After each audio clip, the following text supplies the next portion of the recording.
Verna from Aritzia. So Verna is a Senior Product Creative Director at Aritzia. Her creative direction has helped to shape all of Aritzia's exclusive collections, which are designed by the Aritzia design team. She's known for her impeccable taste and ability to see the next big thing before others do. Verna turns trend reporting into business by determining what our customer wants and then helping the Aritzia in-house design team to create it. Verna's appreciation for beauty developed during her years spent as an accomplished ballerina and professional dancer with the Boston Ballet Company. She joined Aritzia 26 years ago, initially working in retail as a sales associate in Vancouver. Verna calls her current role a dream job where she's able to create and surround herself with beauty. Thank you. Thank you. Thank you so much for coming out. So a little bit about me. Flash forward, I have fallen into a bit of an accidental career. I was a dancer and then I realized I don't think I want to do this anymore. So went to school and then I fell onto Aritzia. It just seemed at the time a young, exciting, fun place to work. Never really expected to stay this long. And right place, right time. I worked in the stores and Brian Hill, the founder of Aritzia, wanted to expand the company. So he then moved into our 611 Alexander space 20-something years ago, and we literally had an office of about 6 people. We had one computer. No one knew how to use it, especially him. And it was very sort of like all hands on deck. And I approached him one day and said, is there an opportunity for me to do anything there? And he said, what can you do? And I said, what do you need done? So I came on board one summer afternoon and I answered phones, I got coffee, I packed shipments up, I attended buying appointments, and he realized at that time, here's a girl, she is our core customer. And she knows more about what a 22, 23-year-old girl is gonna want to wear, more so than him at 30-something. And my favorite sort of aha moment was we were looking at a bunch of suits and he thought, wow, what do you think of these? And they were very fashionable at the time, soft pink, soft peach, soft yellow. And I sat there and I thought, why not? What's wrong with black? What's wrong with gray?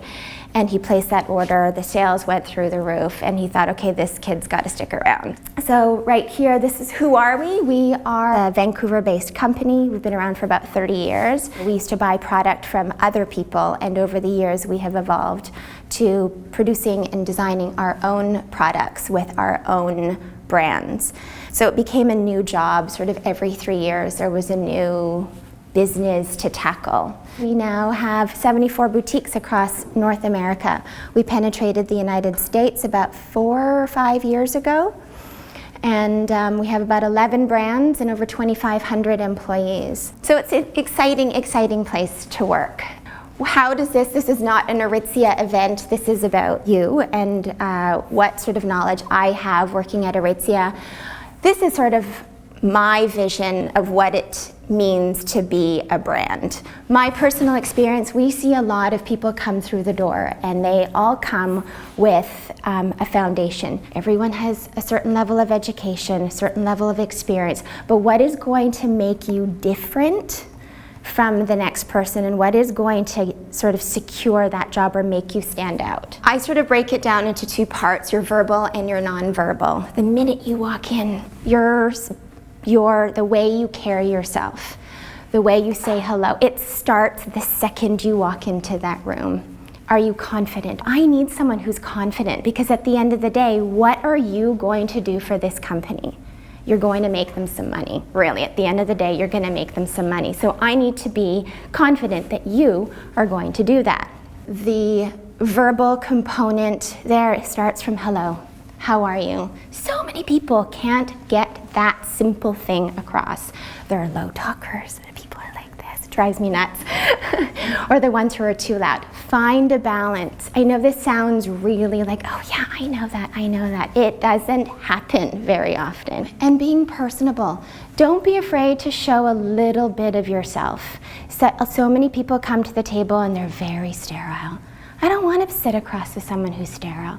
I'm eventually going to, if you get the deal, if you get the job, there will be meetings. You spend most of your time with this company. As much as I'd like to say I spend all my time with my family and my friends, I don't. I actually spend most of my time. I know more about Annabelle than I do about some of my own friends. I see her every day. So I want that person to be fun.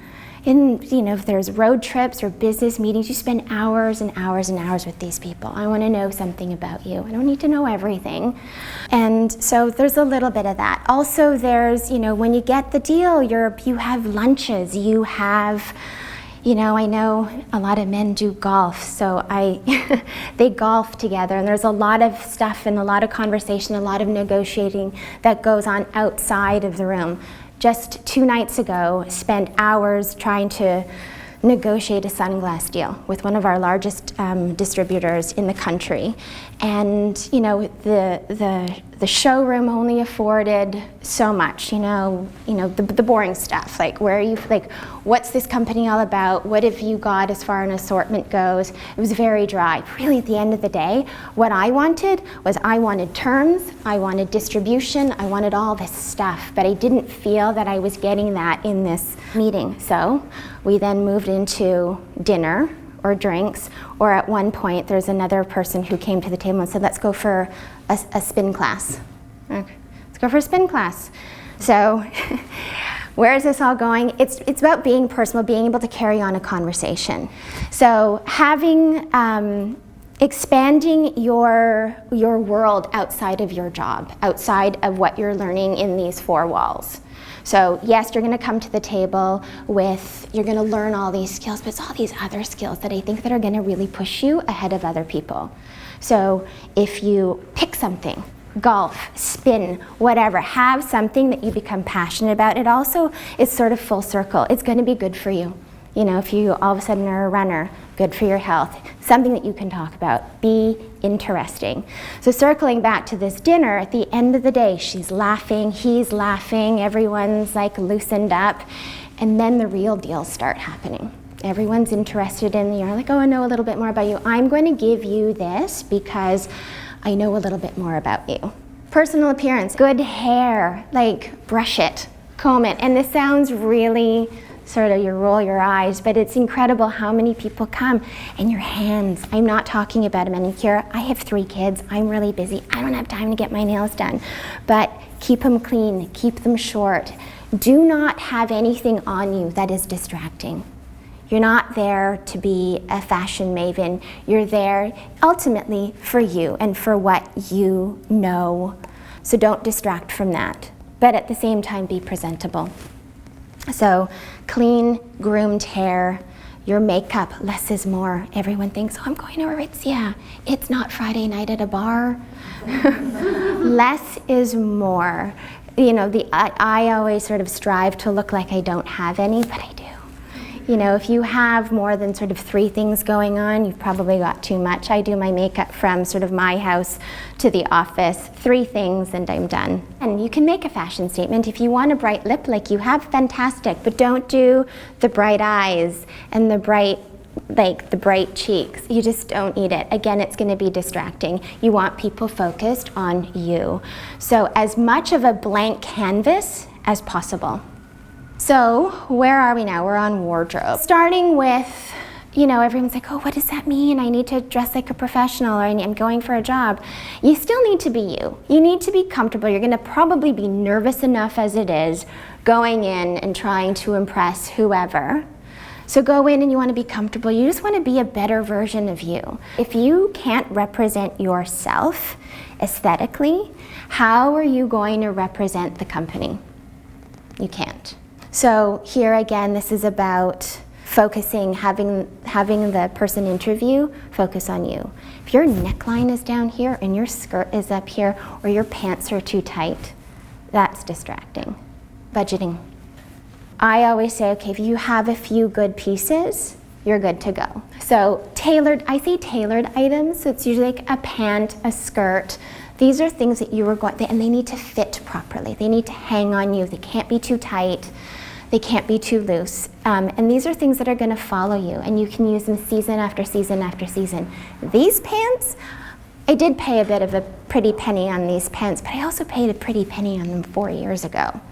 And from a styling perspective, they weren't sort of over the top. They're not overly trendy. The fabric on them will last, a good, probably another 10 years. They don't wrinkle, so I don't have to iron them or steam them. And they're timeless. You want timeless items. So the timeless items I have up here, these will take you for years. A good coat, a good skirt, a good jacket. Good jacket may or may not be applicable in Vancouver. We're a little bit more casual, and again, depending on where you end up, you might not need one. And then a good bag, like a good black bag, and something that doesn't have a lot of stuff on it. A lot of stuff on it like a Michael Kors or a Coach or some big thing on it, because that will date you. Like my best purchase is like a leather bag that I bought 12 years ago. It's so timeless, and I will have that bag for another 10, 15 years or more, pass it down to my children. Polish it, make sure it's clean, keep it tidy. A good bag, it'll last you forever. Wardrobe essentials. So you get all this stuff. So what are the ones? If you had to go into your closet right now, what are you looking for that you can take to your next job or your next interview? And I've sort of broken it down. This white blouse is an example. I wear this with jeans. I wear this with a sweater over it, with a jacket over it. This thing has 100 different faces. I roll the sleeves up. I untuck it. I knot it. It does so many things. And I think this is 2 years old. Clearly wearing nothing new today. And so what are the essential items? A white blouse, long sleeve. Why? Because if you get hot in the summer, you just roll them up. It will take you 365 days out of the year. A tailored pant, like this one. This I can wear with sneakers, I can wear it with sandals. It's not overly fashionable, so it's a straight leg. So if pencil pants or wide leg pants are on trend, like I can go anywhere. I can take this to a funeral, I can take it to a birthday party, I can put like strappy heels, it does everything. The fabric can take me 365 days out of the year. I know that a lot of sort of suit places, there are wools out there. Well, you're gonna die in that in the summer. So if you can find something that will take you year round, all the better. And this is where I say invest. These are things you're gonna have for a long time. And then the tailored coat in this miserable weather, a really, really good coat. Spend the money on it. Don't go for things that are trendy, because you're gonna look at it in 6 months and go, oh my God. Now what? I'm gonna go buy another one. For men, basic white shirt, your tie. Your tie is what's gonna keep it different. Your jacket's what's gonna keep it different. Any of these photos could have been taken 10 years ago, and you would never know the difference. It could be taken 10 years from now and still look relevant. The basic black shoe, my recommendation would be always closed toe. Then you can wear it 365 days out of the year. How do you keep it different? It's, one good flat shoe, one good heeled shoe, and you're good to go. Always polish them. When you're looking for these shoes, keep them plain, no buckles. Again, nothing that's going to date you, nothing that's going to distract from who you are and what you're there to do. And yeah, use what you have. So my recommendation is go home, figure out, just think of what these staples are, figure out what you have. You may not need anything. Figure out where you can, if you could probably do a double, I call it a double, when you sort of wear the same pant twice in a week or 3 times in a week or whatever, but you switch your look. But what you want to do is you want to look like you. What are you comfortable looking like? What do you want to be? If you envision yourself in 2-5 years, what does that person look like? What does success look like to you? And then sort of figure out how you're going to brand yourself in getting to that point. So use your best judgment. And again, I think that's what's important. Finding a muse. It's a bit of a checkpoint. Find your muse. What does a successful woman? I think of one of my other muses that I have is Angelina Jolie when she's done. Have you ever seen her St. John's? Yes, her St. John's ads. She's very tasteful, beautiful, very tasteful. So less is more. Thank you, everyone.